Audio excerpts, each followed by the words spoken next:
நம்மளுடைய இசைப்புயல் ரஹ்மான் சார் பண்ணது. எவ்வளோ வெரைட்டி. ஃபஸ்ட்டு டெபு இந்த பாட்டை வந்து நான் சங்கராபரணம் தான் ட்ரீட் பண்ணுவேன். நான் ஏற்கனவே உங்கள்கிட்ட சொன்னேன், ஃபுல் சங்கராபரணம். அவரும் ஃபுல் சங்கராபரணம் பண்ணியிருக்காரு. ஆனால் இந்த பாட்டு வந்து அவரோட ஃபஸ்ட்டு சாங்கு. பட்டி தொட்டியெல்லாம் யாரா இது புதுசாக அப்படின்னு திரும்பி வச்ச பாட்டு. ஒன்றும் இல்லை, சின்ன சின்ன ஆசை சுரகடிக்காசை வெண்ணிலவு தொட்டு அந்த இடம் ஒரு இடம் தான் அரிக்காமல் முத்தமிட ஆசை என்ன இந்த பூமி சுற்றி வர ஆசை. நம்ம நேரில் சொல்கிறோம். சாகரி மகாக கரிப மகாக பாபத பதாதா தாதனி தனீனி பாத பக மாமா கமரி ரேப மக காகா மகரிசனி.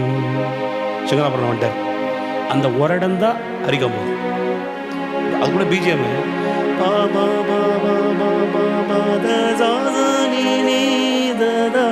பாபா பாத பாபா கரி ரே சரி ககா பாபா பாபா த பாமா கரி ரே சரி சாரி கதா பாரி கபசானி ப பதகரி ப சரி கம பத பத பத பத பத பத பத பத மல்லிகை பூ மாலகிட ஆசை. பேசிக்கிட்டா பாருங்க.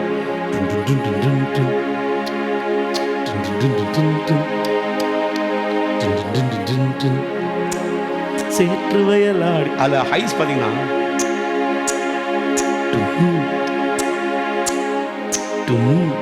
அதுதான் ஜனங்களுக்கு ஒரு டிஃப்ரெண்ட் கிடைச்சது சார். அந்த சவுண்டிங் என்னமோ பண்ணுச்சு, ஏதோ பண்ணிக்கலாம் அந்த பையன் அப்படின்னு திரும்பினாங்க.